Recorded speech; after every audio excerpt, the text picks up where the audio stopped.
Ready? Hey, all, Pastor Emil here with another episode of Sweet Jesus. Taste and see that the Lord is good. Ice cream is sweet, but Jesus is far sweeter. I am here with Brother Brock Kane again as we continue to kind of go through some of the basics of Christianity. What does it all mean? Christianity 101. We are still looking at the Bible. There's actually a lot you could say about the Bible. We're on part 3.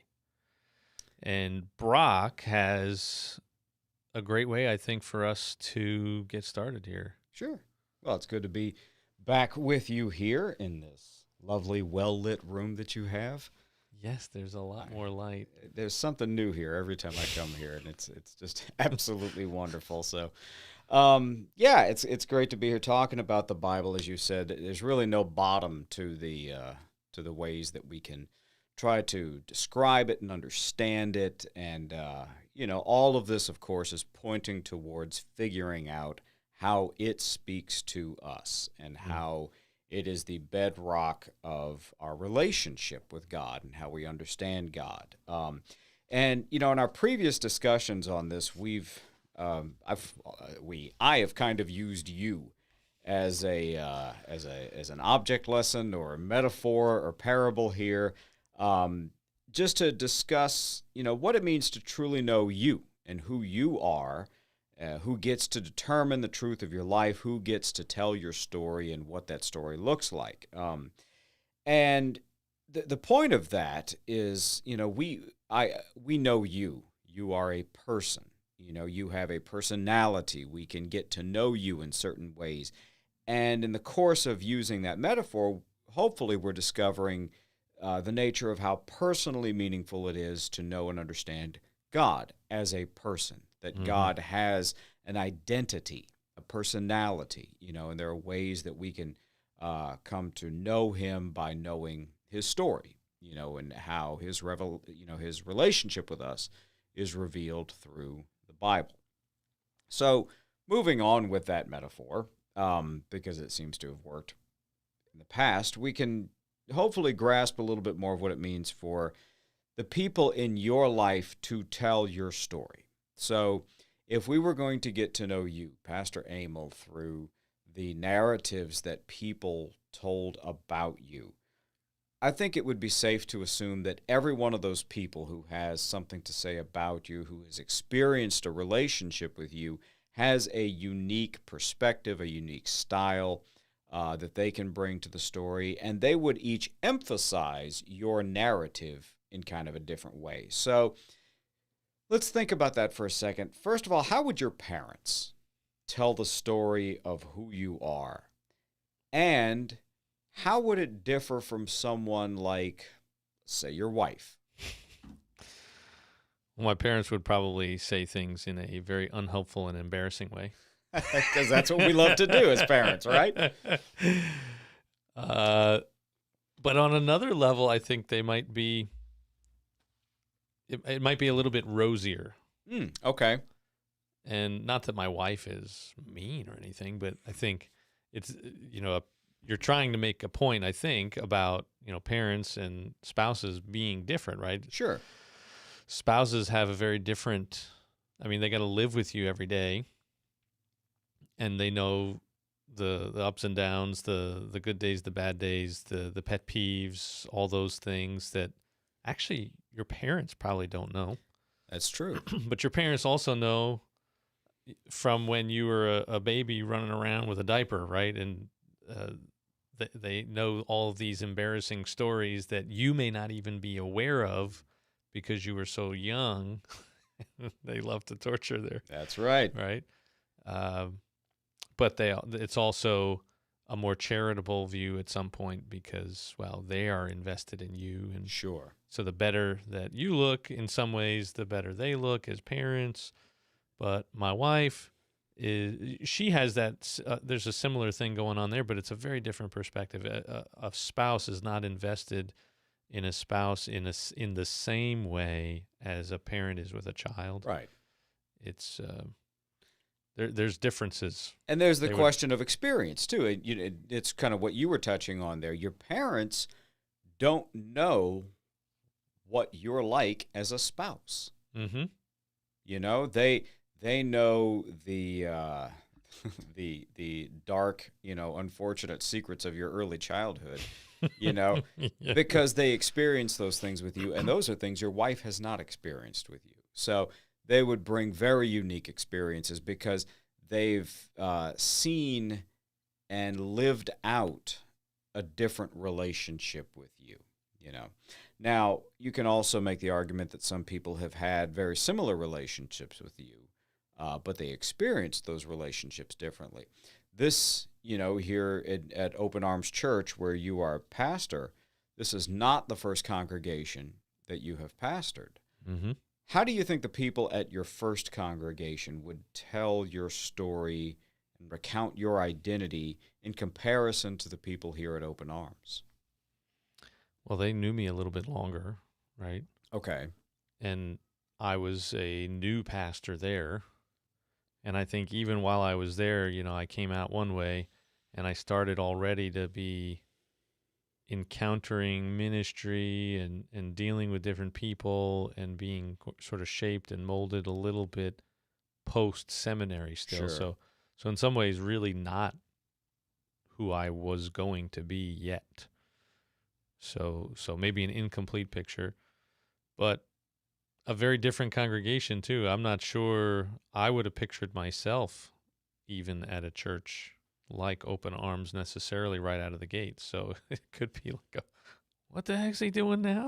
I don't know. Yeah, Here we are. Yeah, I'm very much a second career pastor, and many of the people that I knew a long time ago, when I see them again, I actually ran into a guy from college at a high school football game last week. He was the band director for the visiting team, and we stopped and chatted for a while, and he asked me what I was doing these days, and I told him, well, I'm pastoring a small Lutheran congregation right up the road, and it really shut him up for a couple of minutes. That is often what happens when you tell people you're a pastor. It really is. It really is. I think it's usually what they're doing. There's a meme out there about this. They're retracing going through the recording of the conversations they've had with you in their mind and Yes. going, what did I say? How many swear words did I use in the last 5 minutes? Or how could that guy that said all those things all those years ago possibly be patient I have this now? picture of him doing a keg stand at some point, Yeah, and that just doesn't fit. fortunately, I never had the balance for that sort of thing. So we get the idea here that the experiences people have with us, that shapes how they tell our story and also who they are and how they look at the world. We don't have to get into this, but, we have people in our lives that are very logical and fact-based. Mm-hmm. So if you ask them to tell the narrative of their experience with you, what is that going to come off like? It's going to be a very straight-laced and facts-only, ma'am. Just kind the of facts, thing. ma'am. Yeah, that's what I was thinking. And then we have people who are, more artistic in our lives, more poetic.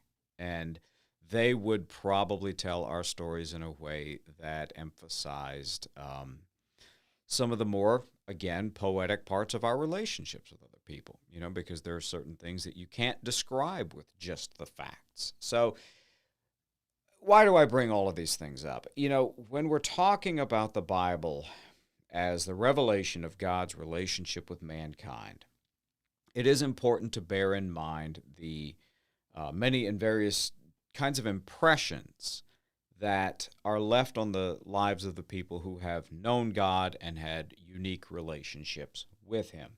And these different styles, these different perspectives and narratives are going to show up in the Bible. And really, I think they bring a lot to what we find in the Bible. It's kind of a beautiful reflection of the lives of the people who have had relationships with God. So, Well, and if God knows the diverse kinds of people out there with diverse experiences and learning styles and all those things, wouldn't he want to communicate in a variety of ways? Absolutely. Absolutely. So the Bible really has something to speak to all people, in a way that that sort of reaches out to their way of understanding the world around them. So that's, I think a good way of starting the discussion about just the content of the Bible. One of the questions that I encounter from folks who kind of struggle to pick it up and read it, they want to get something out of it, but they feel like the Bible just keeps switching gears on them, and it's kind of hard to follow. So if we can approach it understanding from the get-go that there are these different perspectives, that it does speak to us in different ways, we can start looking for how God is speaking to us in different ways. If you try to read a poem like you're reading a letter, that's going to make your brain hurt. It really is. It really is, which is why I've always struggled with poetry. Yeah, it's very difficult, and the Bible does have so many of these different writing styles, and so many are very poetic, and we tried to read them like prose, and it makes your head hurt. That's exactly right. So what is in the Bible? Well, if you're unfamiliar with the Bible, if you don't have a close relationship with its content, there are going to be some questions if you just open it up and look at the table of contents even. So we know that it has a lot of different authors, that a lot of people have influenced it. Just looking at the table of content, first thing you might notice is that it's divided into two essential chunks, I guess you can say, and they are titled the Old Testament and the New Testament. A lot of folks understand, I think, that it is simply that. It is sort of the older part of the story of God's relationship with mankind, and then the New Testament sort of brings in what we as Christians today tend to emphasize in our place in the church and in relationship with God. Briefly speaking, what these two portions, these two different groups of writings entail is that they describe the events in the Old Testament, beginning with creation of the world, leading up to the time just before the birth of Jesus. And it's about a 400-year gap or so, again, in most of your Bibles, and we can come back to that a little bit later.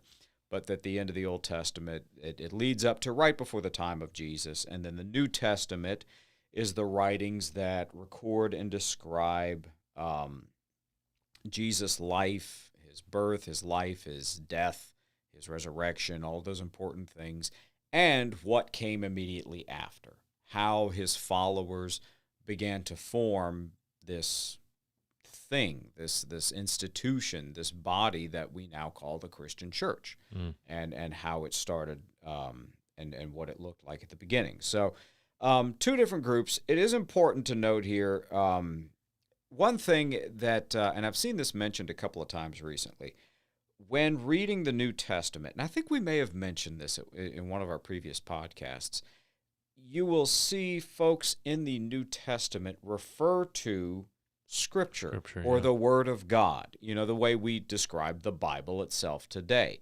What are they talking about? Well, they're talking about the Old Testament, because the Old Testament is, just like the New Testament, what we say the inspired Word of God. It's how God revealed himself to these people. And these writings were extremely important to them.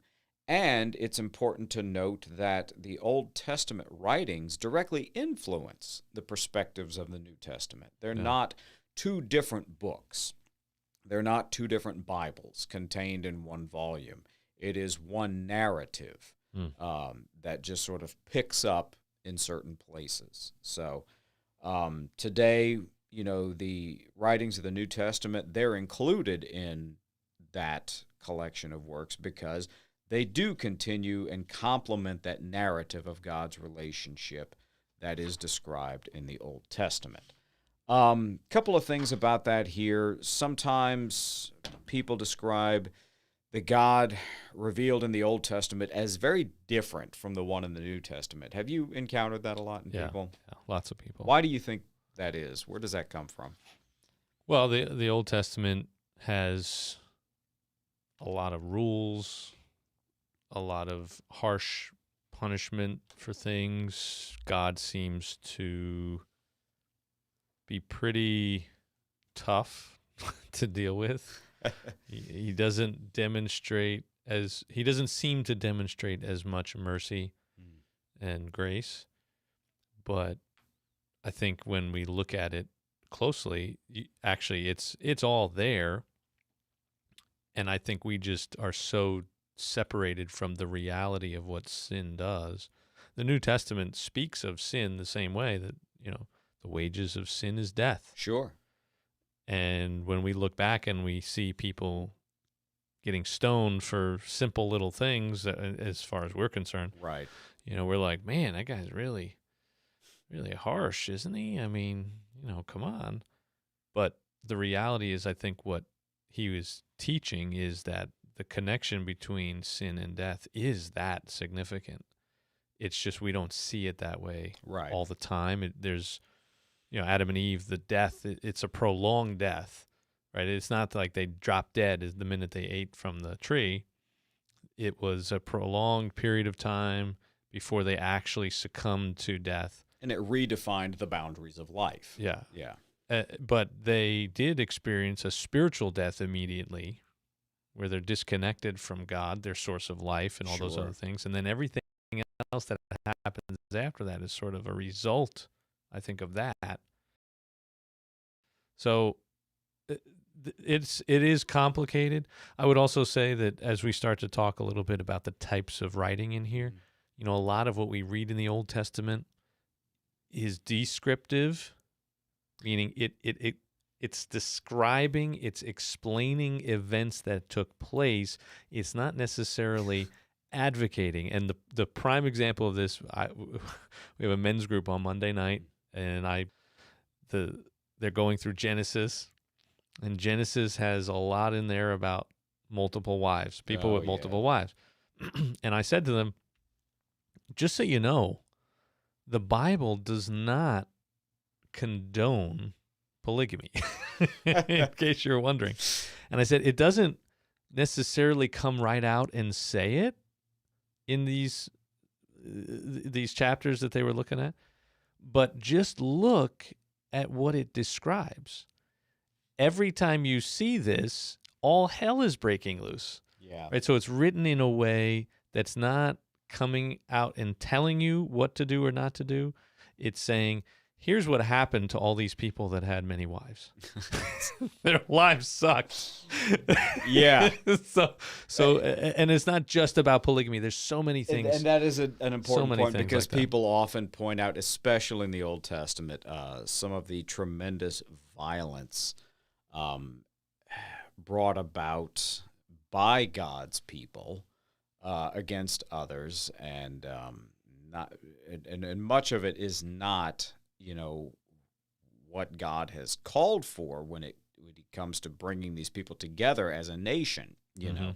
So there's definitely these difficult and sometimes complicated questions about, the nature of the writing and the nature of the God, that is presented there. You're right that certain things tend to be emphasized more in the Old Testament, and God's reaction to those things is then emphasized. Another thing that trips people up is the New Testament obviously places its primary, pretty much all of its emphasis on Jesus as the revelation of God and our connection to God. Jesus appears to be absent from the Old Testament. A lot of people see a contradiction there. How do you address that? Well, Jesus himself says that, he didn't come to abolish all those things, but to fulfill them. Sure. He says in John 5:39, you search the scriptures because you think that in them you have life, but it is they that testify of me. The road to Emmaus, Luke 24, he's opening the scriptures to them and kind of saying, hey guys, you're all shocked about what just happened, his resurrection, right? He died, and then Sure. now these people saying he's alive. What does this all mean? How does this make sense? And he says, read the Bible. Yeah. The Old Testament. The Old Testament. The Old Testament was sufficient for Jesus to explain everything that they were experiencing in their present context. And for the people who didn't directly meet Jesus, we have Paul, the Apostle Paul, talking to He just shows up. the Bereans. Okay. What is that? Acts 16, I think 17, where he shows up into this Jewish congregation and who've never heard of Jesus, and he explains and he describes Jesus as the fulfillment of God, and he explains how he is the fulfillment of all these things described in the Old Testament, and then he leaves them alone. And they do what smart people do, and they consult the book. Mm-hmm. And they go back and they come to the conclusion that Paul is correct Yeah. because all the evidence is You're there.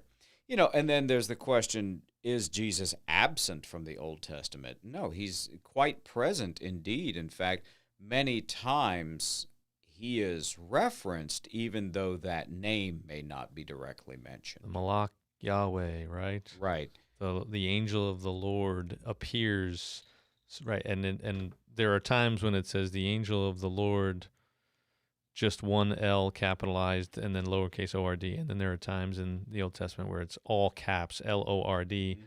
That's where the name of God is there, and they don't write it because they don't want to take the name of the Lord in vain, right?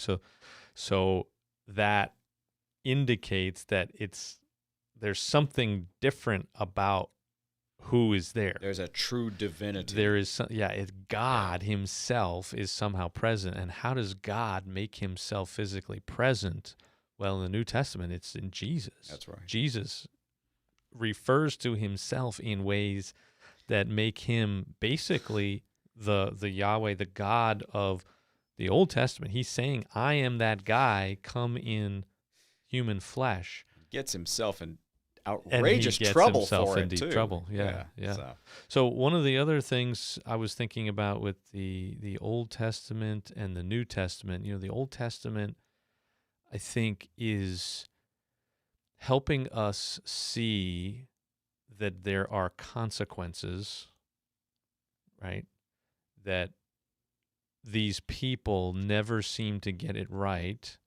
And we seem to obsess over the way God responds to them. But what about the people? Yeah. Like, think about your God, and you got these people, and you said, hey, could you just do these things and not those things?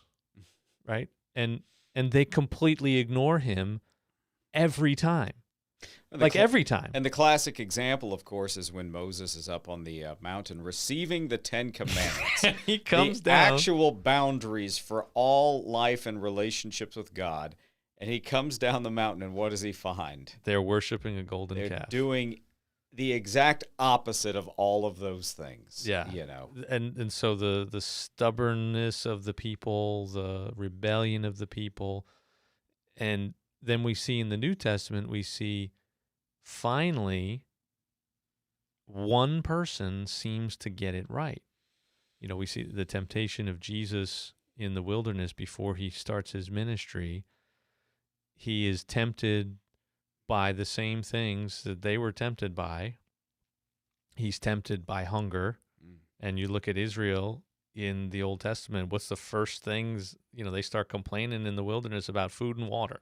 We had it so much better when we were better slaves in Egypt. Yeah. Okay, you believe that? I got a bridge to sell you. Yeah. And then what else? He is taken up on to the top of the temple, and hey, throw yourself down, and then the worship me, and I'll give you all this stuff, power, and all that kind of stuff. And those are all things that they're struggling with in the wilderness. And throughout their history, they wind up worshiping false gods repeatedly. And then Jesus comes on the scene, and he turns down all of those temptations. Right. And not only then, but throughout his life and ministry. And then he is willing to die in the place of the people that should have died. Right.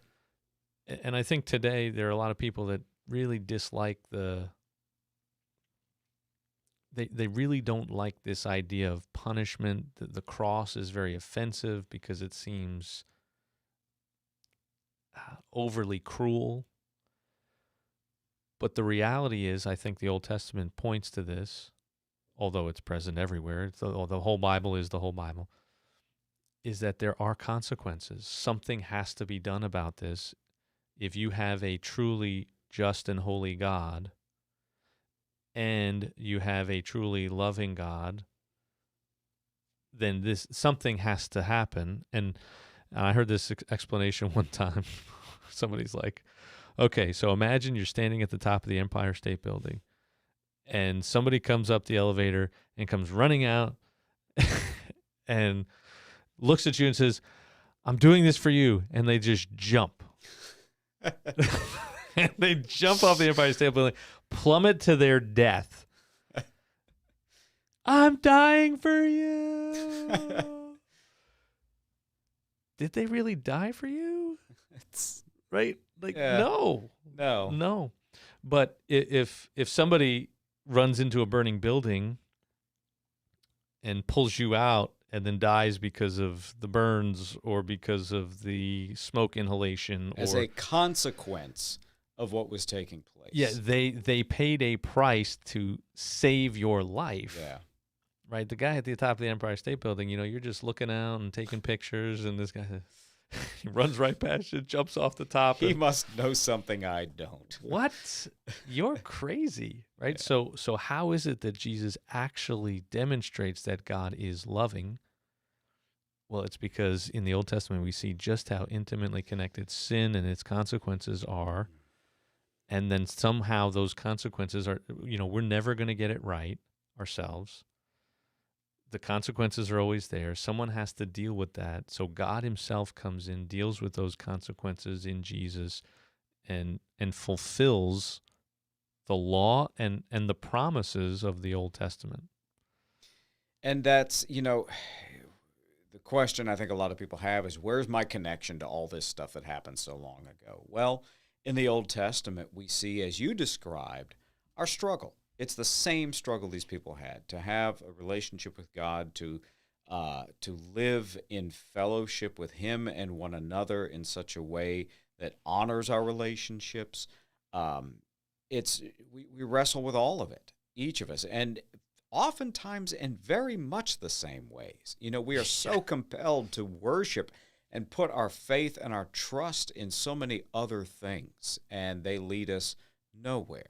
And then that's our connection through the Old Testament, and that points us to the New Testament, to where we find hope, to where we find that rescue, that someone is going to come and pull us out of the fire, great illustration, and give his life in exchange. But even in that sacrifice, there's hope for the future, So, there's a very strong connections between the Old Testament and the New Testament. They are not really separate narratives at all, but they are just a continuation. So to understand how we get there, a lot of folks want to open Scripture and find these connections. There are so many different separate writings and books in there, and it's a little tough to know where to start and what to expect from these things. So I thought briefly we would just kind of, as I say here, open the hood and check what's underneath and see what's in there and see if we can't maybe make a little more sense of the table of contents of the Bible, at least, and understand what we're getting. So if we were to open up to the Old Testament here and look at the long list, which is the much larger selection of writings in Scripture, we can just start from the very beginning here with the first 5 books of the Bible. These are actually tend to be grouped together. They are attributed, we'll say, to the same author.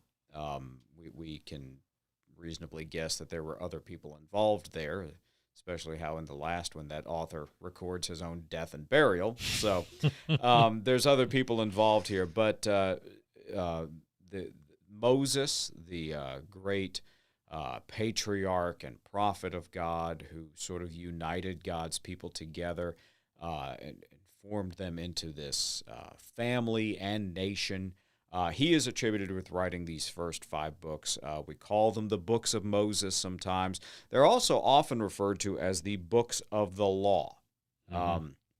And Moses himself is sort of given the characterization of the lawgiver. I mentioned earlier how he was coming down Mount Sinai. instrumental with bringing God's commandments to these people. And so many of these narratives that are told in the first 5 books here, Genesis through Deuteronomy, what they do is they sort of unpack not just God's laws, but how the people understood them and how they applied them to their lives. So they or didn't. Yes, there's a lot more to that, but there was also, I think, some real effort there, and so they wanted God's laws to influence their lives, and so they actually expanded them into many laws. That when we sit down and read, something like the book of Leviticus, it's very law, rule, direction oriented, and sometimes it can be a little strange given our cultural sensibilities today. Yeah. They're a little hard to understand, but if we just look at it through the lens of people trying to apply God's laws and God's boundaries to every area of life so that maybe they can live in fellowship with Him, we'll see some of that going on through there. Anything jump out at you about these first 5 books that's significant for people who might be approaching them for the first time? I don't know. I think you're doing an okay job there. They are tough to read, though, and Leviticus in particular tends to be the one that if you were to open up the Bible and start from the beginning and try to get to the end, people usually give up at Leviticus. Yeah, we're gonna stall out right there. I'm a pastor, so I made my entire family go through all of Leviticus. But it was at the dinner table, so they were kind of eating and taking a little bit in and ignoring some of it, I guess. I hope you cooked something really good. Well, probably my wife is usually the one behind the meals, so it's usually pretty good. But I don't know; it'd have to be really good. No, but Leviticus is less of a story than the others, and it more is, like yeah. you said, the rules and things, and I think that points again to some of the things we already talked about. There is a specific way to deal with sin. There is a specific way to deal with the brokenness. There's a specific way to worship God. We have to be holy. It's driving home a lot of those points, and that I think is the main value. It's pointing all to Jesus. Ultimately, all these sacrifices, all this stuff is saying that you need a sacrifice that covers it all. Otherwise, you'll be doing this forever. Right. You'll be doing this forever, and you will be in. I mean, it's just going to drive you absolutely insane. And we get a strong sense of that from Moses. Yeah. He's very good at communicating that in his writing. So in these books, he sort of sets up the people of Israel as a nation. They're ready to start their existence that way. If we continue on from there and read the next handful of books, beginning with Joshua, what we start to see, I kind of loosely call these the history books. They're, of course, a lot more than that. The Bible is not a textbook so much of history, but what they describe is sort of how Israel started its life as a nation, how they handled their relationship with God, what happened between them and other nations. And this sort of continues the narrative that Moses presents us by pointing out, now we're living it. Let's see how difficult this relationship with God is, how difficult it is to remain faithful to Him, not just as individuals, but as a people. and because that's what he sets us up in. He always sets us up in relationship.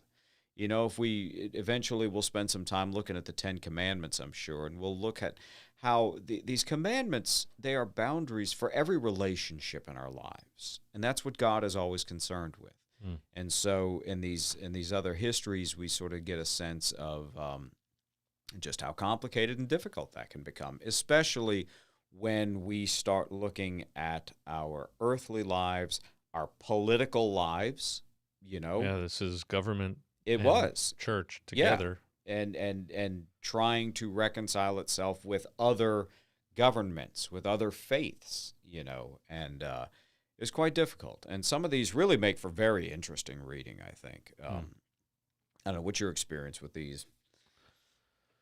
Well, I think this is where we start to see God kind of keeping his promises in a new, so the first 5 books are God kind of creating a people and calling a people out of, he starts out creating, and of course there's the fall, but then there's this whittling down to a specific group of people that are going to be his people through whom he's going to communicate and try and bless the whole world through Abraham and then down through, and then when we get to Moses and then Leviticus and Deuteronomy and Numbers, all those books, we're starting to get, we're not quite there.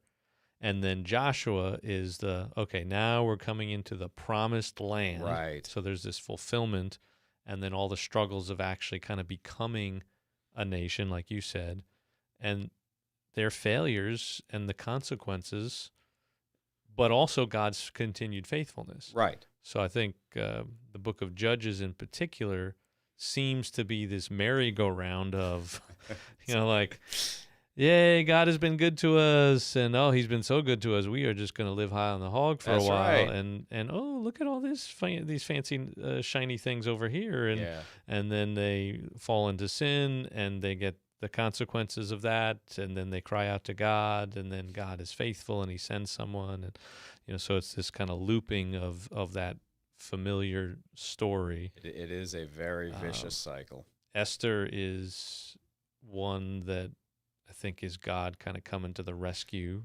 primarily. Sure. And just that it's like one of these stories. Ruth is in there, another great story. God. You know what's interesting about some of these, and some of these are very short reads, and they're very enjoyable little narratives, and some of them don't really emphasize God's place in the story very much. They tend to focus more on just God's people and how they lived their lives. And what we see, I think, is not so much an absence of God from the narrative, but rather what God's influence looks like in the lives of people where faith has really made a difference. And I think those things are included in this, collection of writings to, try to remind us of what this looks like in our relationships with the people around us, in our daily struggles, with life, the ups and downs, that if we have that faithfulness in us, if we have God's constant presence and faithfulness with us and in us, then that is reflected in how we deal with the world. There are positive stories for sure, but even within those positive stories, I mean, David is a man after God's own heart, and he That's blows it one way of saying it. big time. Yeah. He's after something else too. Yeah. That whole thing, and then Saul and David and that whole battle, and then the consequences, the fallout of David's misdeeds, really, right, with his children. Sure. God says, the sword will never depart from your house. You're going to have this conflict within your family. But there's promise wrapped up in there as well. Yes. You know? It's all this big ball of mess, right? It's all in there. Yeah. God using imperfect people delivering in some ways, and also screwing up big time, and man, does our world need more of that. Like, why can't we just all get along? Why do we feel the need to cancel everybody Right. who's not 100% in line with what we think is good? That will never be. There is no one. Well, You and know? and we have to struggle to express that, and we do it in so many different ways in our lives, and so many creative and artistic ways. And the Bible has plenty of that as well in the Old Testament. After these histories, and I'm going to pause here for just a moment and point out that if you're following along at home, just sort of in the table of contents or looking through your Bible at some of these things that we're talking about, you may, in fact, have a Bible that is arranged differently than many others. The Bible that I have been using for my personal morning devotion, it's actually broken down into several volumes, and I finished the first two, which are sort of go in line with these categories that I have here, and I picked up the next one, and I know it's the next one because they're color-coded. And Nice. it actually rearranged the order in which these writings are presented. So sometimes you do run into that, but in most cases you do see an arrangement of order that flows the same way from one to the next. And in most of them, after these histories that tell the story of how Israel sort of really began to be a presence in the world, what you start to see are, and I call them, or they're called books of wisdom sometimes, the books of poetry. We have some different literary styles being presented here. And you mentioned David. He is a very influential writer of many of the Psalms, which is often referred to as the songbook of the Bible. We have very lyrical writing here. We have sort of epic poems. The book of Job is organized that way. And it is often thought of as being much older than some of the previous writings, but it's organized to sort of flow with narrative in this style. So I just find it interesting when I come to this point in reading the scriptures that some of the Bible's artistic revelation and some of its more lyrical descriptions of a life of faith, they are just as meaningful to me as the historical stuff. And I'm not a poetry guy. I think I might have already mentioned that.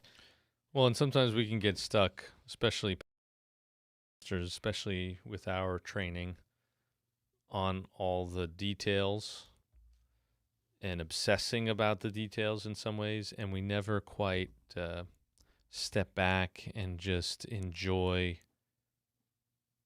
the beauty of who God is and what He's done, and celebrate that and worship that, worship Him in all of that, right? So we need those books, even if it's not our cup of tea, Right. if it's not our normal language.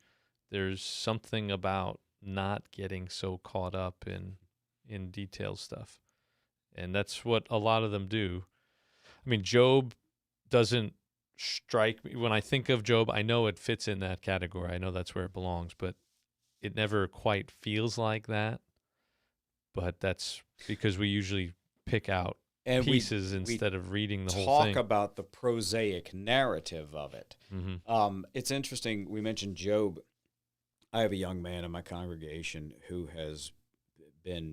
I've been challenging him with different books of scripture to read. And I kind of started on some things that I thought would, not necessarily be easy, but kind of ease him in. And he wants to grab this thing in his teeth. And so he's going after some stuff. And just yesterday, he told me he had finished reading Job. Wow. And I asked him what he thought. And he said, it was so boring. And I was kind of taken aback by that at first because that's not how I think about it. But for someone not familiar with it or experienced with it, just sitting down and picking it up, because it does read like poetry. And it does kind of go on, and we have to learn to see how God is sort of speaking to us or singing to us through some of these artistic ways, that the Bible reveals what it's like to be in relationship with God and with other people. Yeah. There's something to be said also, I think, just in general about the Bible, is that the one thing we all have working against us, especially in 21st century America, is that we don't slow down enough. So why is it boring? Well, because I'm not getting something out of it immediately. Like, it requires time. It requires sort of a simmering period. Like, you actually have to sit and think about something. I often find when I have a pen in my hand and a piece of paper in front of me, if I'm writing my thoughts out, that it slows me down enough. It forces me to do it in a way that's not painful, that allows me to kind of think about it without rushing to the next thing. One of the things that I think has helped me the most in my reading was many years ago, before I started doing this as a vocation. I was a road rep and traveled all along the Gulf Coast, and I had a library card for every library system in Mississippi along the coast for their audiobooks. Nice. And I would get books on CD to listen to, and an audiobook does not allow you to skim. Yeah. It doesn't allow you to just flip past the boring part. And it really taught me to sort of embed myself in that voice. I mean, in that case, it's a literal other person's voice. It's an actor, who is reading this to me. But, we all have that inner voice that we hear when we read or when we examine something or consider something. And to be patient and spend time with that voice. And writing is a fantastic way of doing that as well. So, the books of poetry, the books of wisdom, they're not so much, I think sometimes, and you're right, in our profession we tend to treat them as sort of an interlude in the Old Testament, but they really do continue to reflect the same narrative, and they bring us to a new place. And where they bring us is to another place in Israel's history and the history of its relationship with God, and that is the writings of the prophets. We have, and they're sometimes referred to as major prophets and minor prophets. All that means is the length of the writing. Some of the shorter prophets are really some of the more influential writings, but they're just called minor because of the size of the scroll, I guess. So what is a prophet? How do you go about defining that to somebody who might be new to this?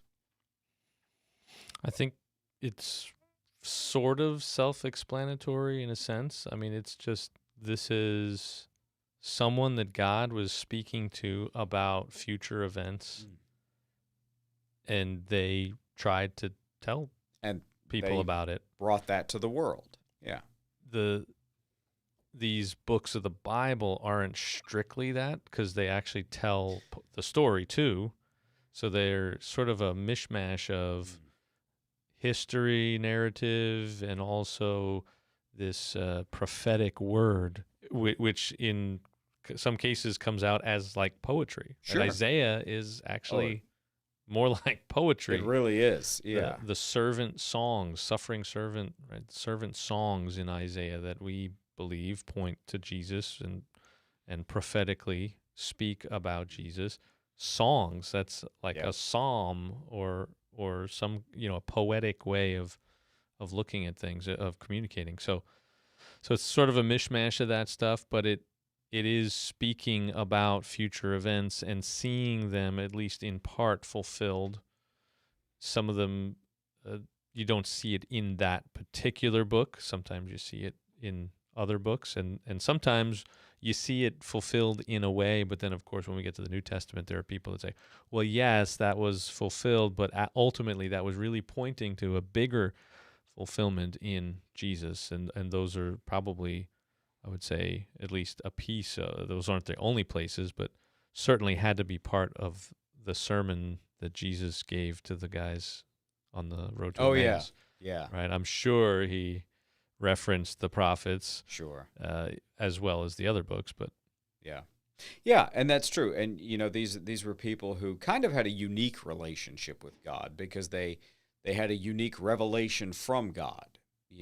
But the point of it was not to single those people out that they were special, but that they were selected to take that revelation, that idea, that knowledge of what was going to happen, and share it to help others.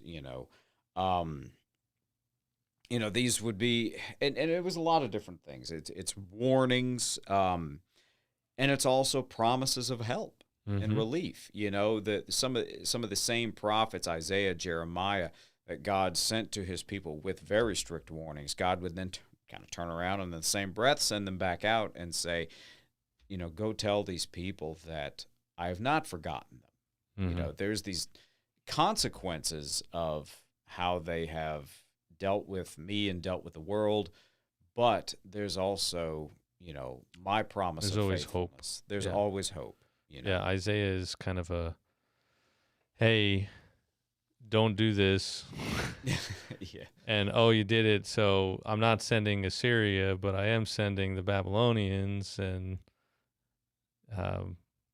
but don't worry. Then the last part of Isaiah is all about, hey, yeah, you're going to spend some time in misery, hell on earth for a while, but it's okay. Comfort my people. That's right.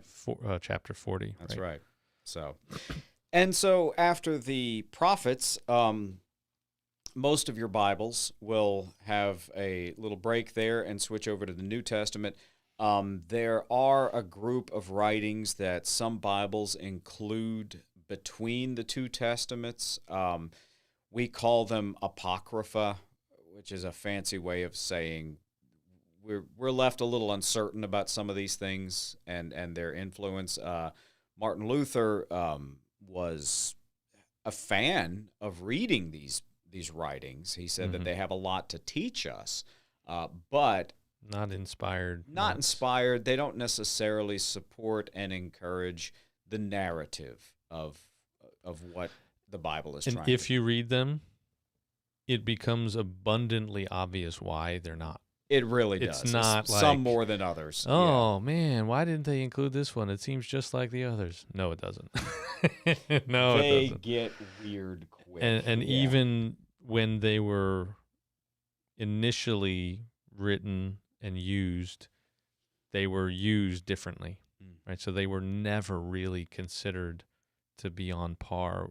It wasn't like we're leaving somebody out that was at the party. Right. We're not That's disinviting exactly right. someone who was originally invited to the party. No, they were never really invited to this particular party. They were used for a variety of purposes, but not in the exact same way. That's very true. So that brings us to the New Testament. And if we break down the content of the New Testament the way we have with the Old Testament, we'll find that there really is a lot of very similar kinds of content in the New Testament. It's maybe presented a little bit differently. But the New Testament begins with 4 writings that are very distinct and very similar at the same time. We call them the Gospels, which is a word that simply means good news, right? And this is very specific. It is the good news of Jesus. They tell of his life, his death, his resurrection. A couple of them emphasize his birth in the early years, how he came into the world. But the meat of their content is going to be his ministry, his preaching, his teaching, his miracles, the things that he did to reveal himself to the world so that through him the Father might be revealed. And then, of course, his sacrifice, on the cross, which you mentioned earlier, and we talked about at length, and the resurrection and the hope that comes to us through these. The word gospel, we use it a lot of different ways. Like, oh, don't take this as gospel. Right. Like this authoritative thing. Good word, authoritative, There's also, it after the New Testament, after these 4, Matthew, Mark, Luke, and John, it sort of becomes like a genre itself. And that's, they'll hear, I think when I was starting seminary, the Gospel of Judas was a thing. Right. And I believe this is the case with this one in particular, but it's the Gospel of Judas. So someone put at the top, right, the Gospel of Judas, not what we have on the top of the four Right. others that we have, authoritative ones that we believe are authoritative. The gospel, the good news according to Matthew, the good news according to Mark, the good news according to Luke, the good news according to John. So we're saying the good news of Jesus, right? Mm-hmm.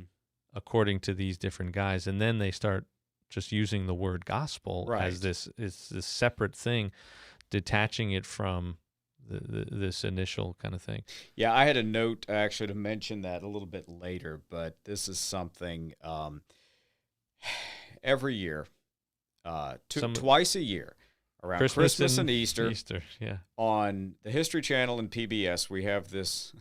Let's sensationalize something that nobody really knows anything about. That's exactly right. We have these programs that purport to, dig into the secrets of the Bible. Let's pick the one quack out there and use them and send the entire academic community into an uproar over the horrible scholarship and undermine these holy days as much as we can. Which, you know what? Right. Hey, let's consider ourselves blessed for being caused to endure such persecution. Sure.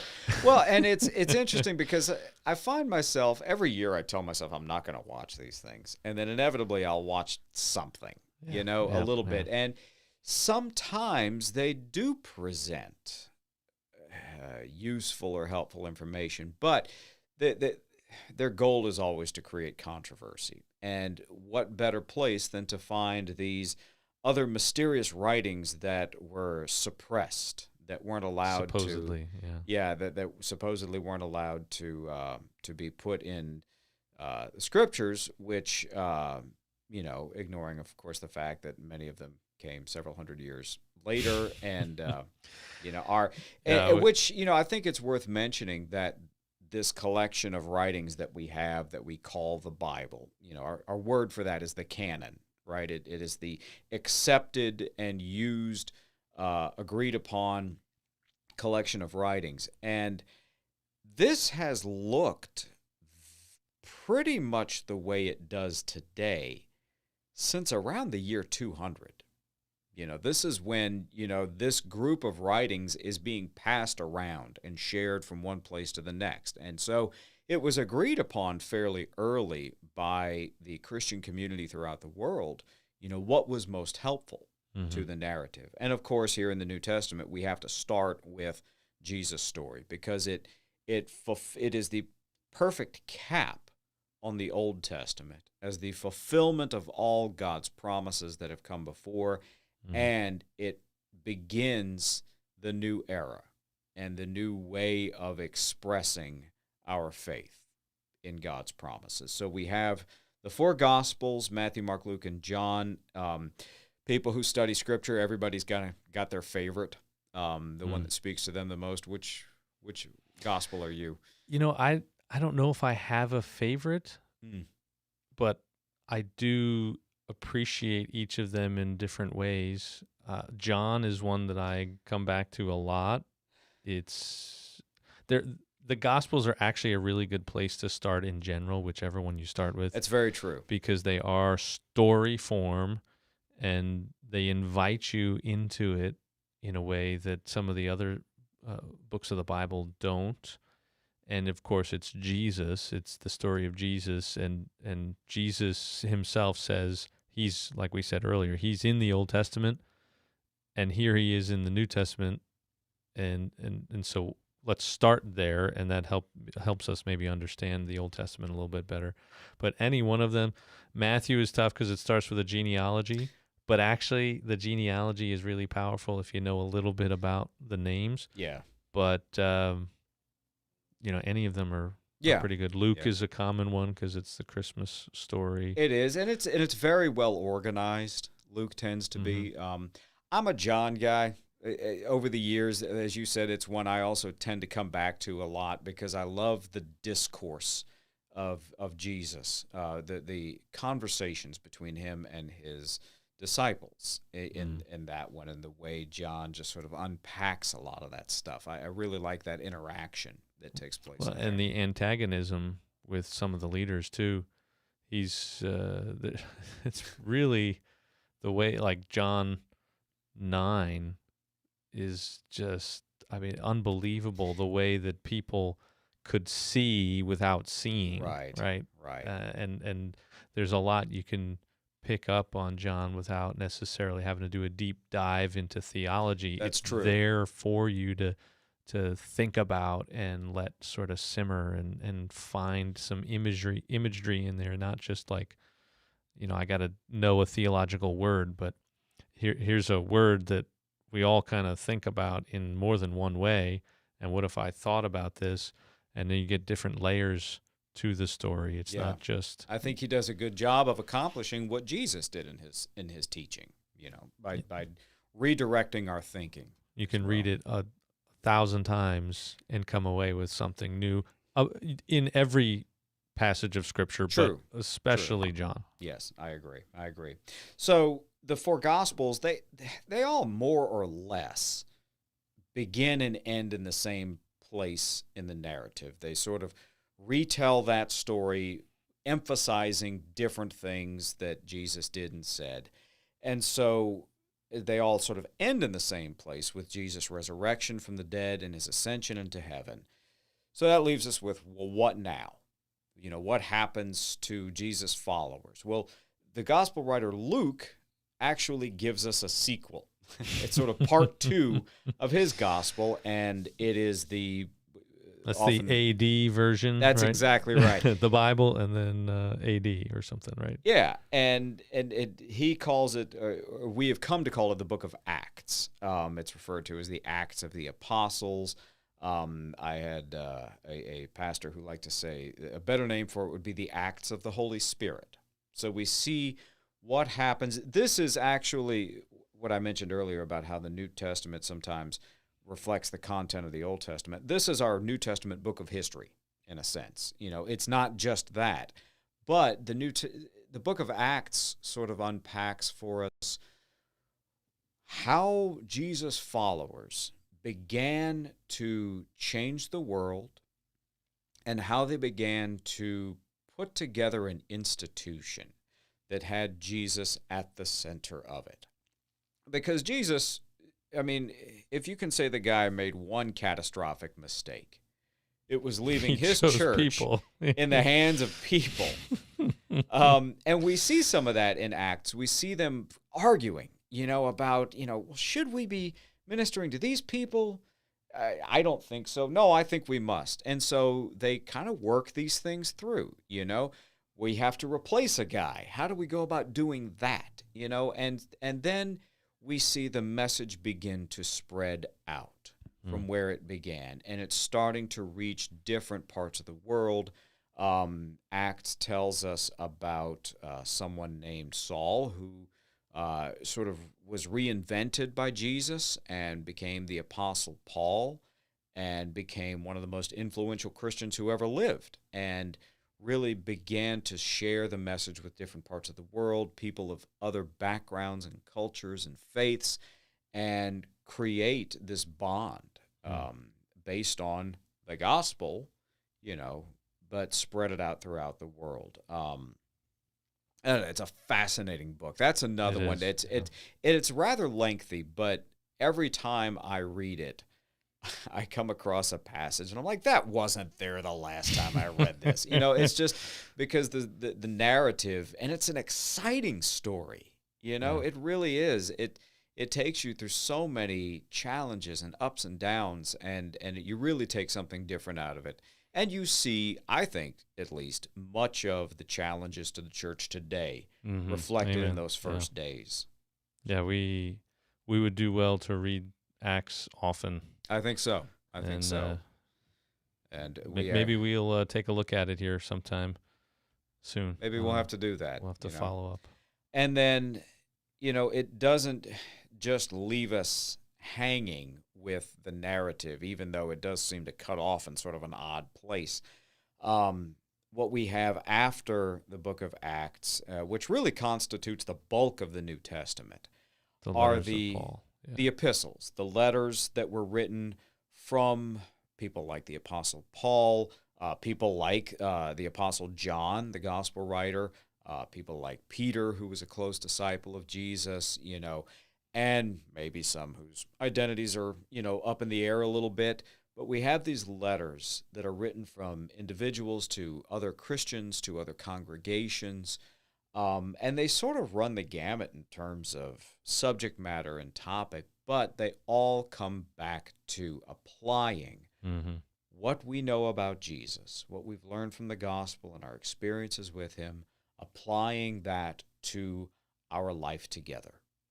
What does it mean to be a Christian community in this world now, to know God's fulfillment of all his promises, and to live together with that, and to help others come to know it as well? There's so many beautiful and intricate things found in these letters. Some of them are very deep, meaty theological expositions. Some of them have the tone of just, a note you'd write to a close friend. And that's what some of them are, in fact. But they all reflect that. And really, that we learn so much about what it means to be a Christian by studying these letters. And it's dealing with often problems. Not every one of them, but there are clearly problems in Corinth. Oh, many, yes. I mean, there's clearly a problem in Galatia because, of all the letters, that one isn't really all that warm and fuzzy. It is not friendly. He's fighting for the gospel, and he's trying to defend it. And it's a reminder to us that just because we believe in Jesus and we think we got it all figured out, that we can't unfigure it out. Like, we can't slide off into things that actually undermine the reality of the gospel of Jesus Christ. Philippians is kind of a lovey-dovey, like, oh, you're my favorite. I love you guys. You take care of me so well. I wish all my churches were like you. And Ephesians is kind of like, I've only been gone a year and you've done what now? It's there is a character and a personality to each one of these. The Apostle Paul did write the majority of them. The Apostle John writes 3 very short letters, and these address some serious challenges to the gospel, some heresies, and he doesn't. I love how John doesn't call it out by name, but he deals with it by simply sticking with the gospel and the truth that he knows, So there's wonderful things for all of us to apply to our lives, to our fellowship with one another, to our spiritual health, in these letters. And then after the letters, there is your personal favorite book in all of Scripture. Yeah. One that has been discussed and described in popular media. It is by far the most popular book of the Bible in America. It is the most popular book of the Bible that few people have read, I think. Yes. It's the book of Revelation. This is... A lot of people have made a lot of money talking about it. Oh, they sure have. I don't know if they have a clue what they're talking about. Well, some hopefully do. This is another example where we see... content of the Old Testament reflected in the New. We call this a book of prophecy because it does offer prophecy. It offers a lot more than that as well. This is a letter that the Apostle John wrote about a vision that he had while he was in exile on a tropical island. Sounds kind of nice. But John encountered this revelation, this vision that God sent to him concerning what was happening within the Christian community at the time. And that's the bulk of the content of this thing, is really dealing with what was going on then. And then right towards the end, we get some prophecy dealing specifically with the long-term future of the Christian community in this world and the hope of this world. And there is a lot of hope to be found in this book. There's also a lot of strange stuff that people struggle to understand, myself included. Yeah, yeah. And I find that a lot of the people that talk about it the most and make the most money off of it tend to be people that are making Christians angry and afraid. Yes, very And much if so. anyone is trying to make you, or you find yourself becoming angry and afraid, that cannot be the Spirit Yes, that's exactly right. at work, right? I mean, that's we're not supposed to be afraid. God did not give us a spirit of fear, right? And as far as anger, that's not one of the fruits of the Spirit. Last I remember, in fact, anger comes up in several of the works of the flesh, which That's appear in right. that same passage: enmity and strife Few and verses jealousy before. Yeah. and fits of anger. So does Revelation apply today? Well, it does, just like every other book of the Bible.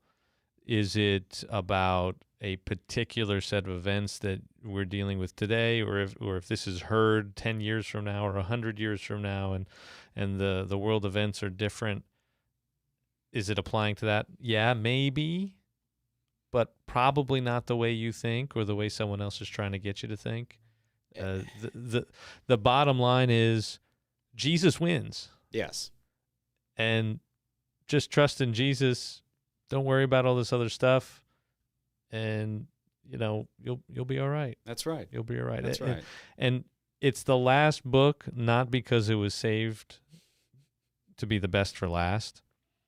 There's a lot we could talk about. We probably don't need to go into it at this point, but it's the one that everyone was least sure should even be in. Yeah, there was a lot of discussion about that.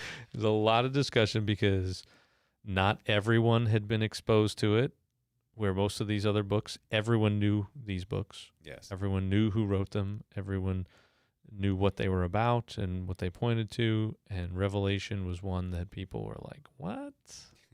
You really want to put that in there? Yeah. So the end, Jesus wins. Yeah. That's That's a great cap. And it's beautiful. And Revelation 21, the New Jerusalem coming down out of heaven.